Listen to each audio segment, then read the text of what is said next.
ophthalmic artery, you have posterior communicating artery, you have anterior choroidal artery, and now after giving these three important branches, it will divide into its terminal branches.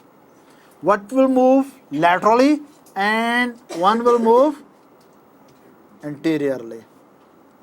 This is called anterior cerebral artery, and which is moving laterally, it is called middle cerebral artery.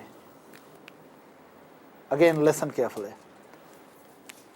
What is happening? When internal carotid artery comes out through the roof of cavernous sinus, ophthalmic artery anteriorly, and posteriorly there is posterior communicating artery, and other name is a anterior choroidal artery, but it is also going posteriorly to supply the choroid plexus of lateral ventricle. Then after that, after giving these three branches, internal carotid artery will divide into two terminal branches, two final branches, and these branches are, one branch will move forward and other will move, one branch will move anteriorly and other will move laterally. Anterior moving is anterior cerebral, laterally moving is middle cerebral. Is that right? Now, let me develop some interesting situation. You remember that there was, okay, I think this thing should be out, and let's start developing a relationship there. I will remove this choroidal artery for a while. And what is this here? And who is sitting here? Pituitary. You understand it, I hope?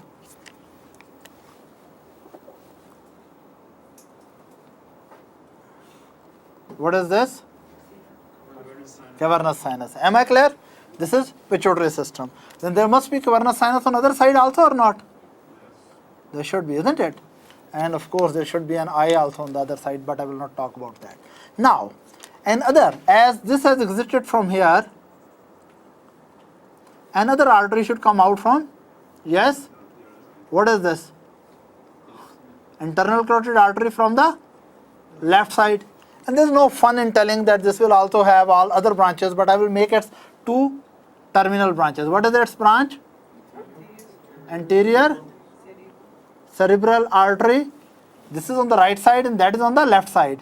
And what is this? Middle cerebral artery on the left side. Am I clear? Yes. Any question up to this? No. Are you very sure? Okay. I will make,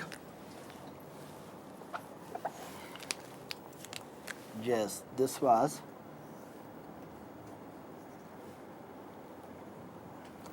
any confusion up to this? Anyone who is confused? No one is confused. Okay. Now, right system wants to talk to the left system. So they should develop, what is this? Anterior communicating artery, which communicates between the, yes, right and the left anterior cerebral vessels. Is that right? Any problem up to this? Anterior. And as it is giving posterior communicating, it should also give, what should it give? It should also give posterior communicating. No problem up to this? Okay, that's great. Now, we should not forget our friends. What were these two arteries coming here? And what was this artery? What was this?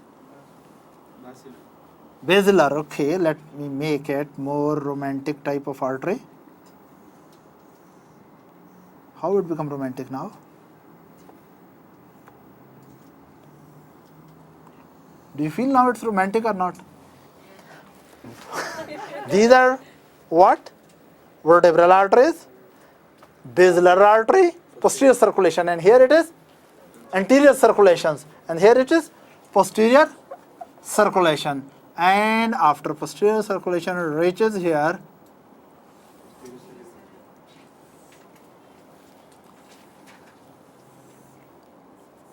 posterior cerebral artery and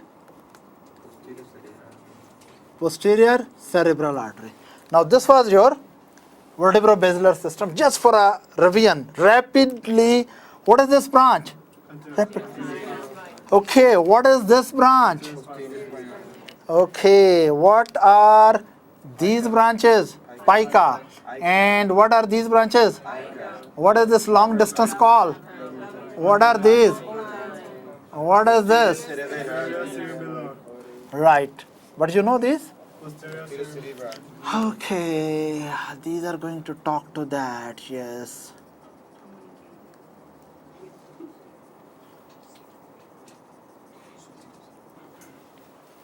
Right?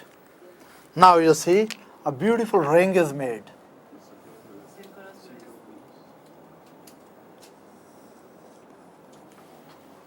Right?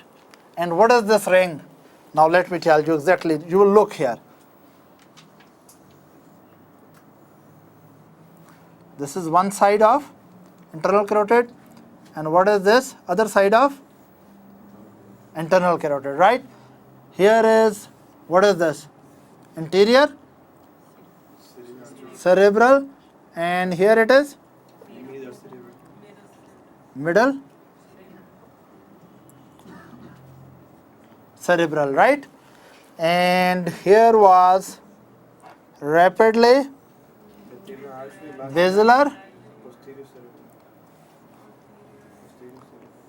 no problem. And what is it? And what is this? And what is this? Communicating. And this is the ring.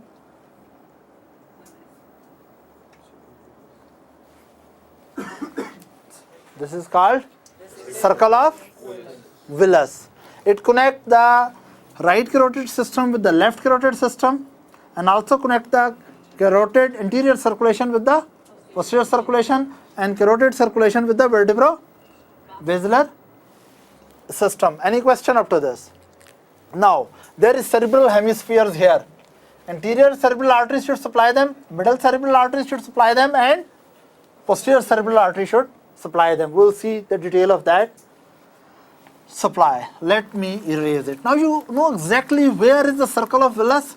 It is present in subarachnoid space, yes, under the base of the brain, fine, in front of the, of course, midbrain, and under the cerebral hemispheres. Okay, now I will draw the structures and you will tell me the name, right?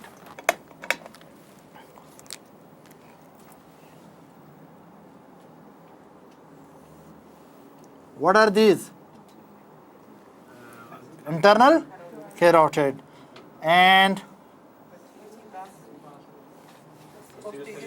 okay, now this will divide into, what is this branch? Anterior. And what are these? Middle. And now what, okay, what is this very special communication? And what is this and this? No problem? Okay, we'll make another way just to see. Now we have to see anteroposteriorly. Anteroposteriorly mean to decide exactly where in the central nervous system it is present. I hope you recognize this structure. Fine? Of course, nose and your ear. Fine? We have to see on this view where exactly circle of Willis is present. You must be doing it here, right? But anyway, we'll really make it. What is coming out from here?